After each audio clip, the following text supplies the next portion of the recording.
વાત હવે મહેસાણા પાલિકાની બેદરકારીની કે જ્યાં કચરા પેટીની હાલત જ જાણે કે કચરા જેવી થઈ ગઈ છે। મહેસાણામાં સ્વચ્છતા જળવાઈ રહે તે માટે પાલિકાએ ₹5 લાખના ખર્ચે 35 કચરા પેટી મુકાવી, પરંતુ આજે કેટલીક જગ્યાએ તો આ કચરા પેટી જ ગાયબ છે। ક્યાંક માત્ર લોખંડની ગ્રીલ જ બચી રહી છે અને ક્યાંક કચરા પેટીઓને ભારે નુકસાન પહોંચી ચૂક્યું છે। સૂકા અને ભીના કચરા માટે લોખંડની ગ્રીલવાળી કચરાપેટીની હાલત તો જો કેટલી ખરાબ છે, જેને લઈને વિપક્ષે હવે પાલિકાની કામગીરી સામે ઉઠાવ્યા છે સવાલ કે રાજકીય નેતાઓને બતાવીને ખુશ રાખવા માટે જે તે સમયે કચરાપેટી તો લગાવી દેવાય, પણ તે ગુણવત્તા વિનાની છે, સરખી રીતે નથી લગાવાય, કચરાપેટીની સંભાળ રાખવામાં પાલિકા નિષ્ફળ રહી છે, આવા ગંભીર આક્ષેપ લગાવાયા। હાલના સત્તાધીશો, હાલના જે વહીવટદારો છે, એમને રાજકીય નેતાઓને ખુશ કરવા માટે ઉતાવળે જે કામ કર્યું છે અને તેની અંદર ગુણવત્તાનું કોઈ પણ પ્રકારનું ધ્યાન આપવામાં આવેલ નથી।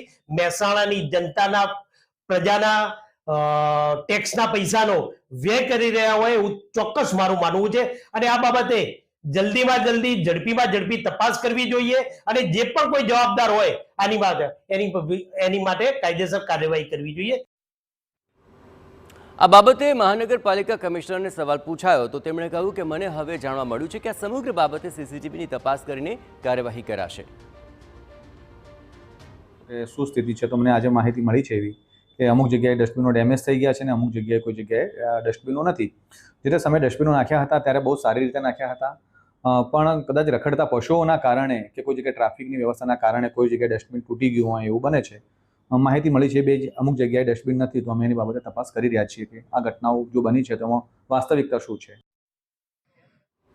ચર્ચા એવી પણ છે કે મહેસાણા મહાનગરપાલિકા બન્યા બાદ વિકાસ બતાવવાની લાહીમાં આડેધડ ખર્ચ કરી રહી છે અને ગુણવત્તાવાળું કોઈ કામ પણ નથી થઈ રહ્યું। આગામી સમયમાં મહેસાણામાં કરોડોના ખર્ચે આઇકોનિક રોડ બનવાનો છે, તો શું તેમાં પણ કચરાપેટીની જેમ વેઠ ઉતારાશે? શું પ્રજાના રૂપિયાનો અહીં પણ વેડફાટ થશે? જોવાનું રહ્યું કે આ કચરાપેટી બાબતે હવે તંત્ર શું કાર્યવાહી કરે છે।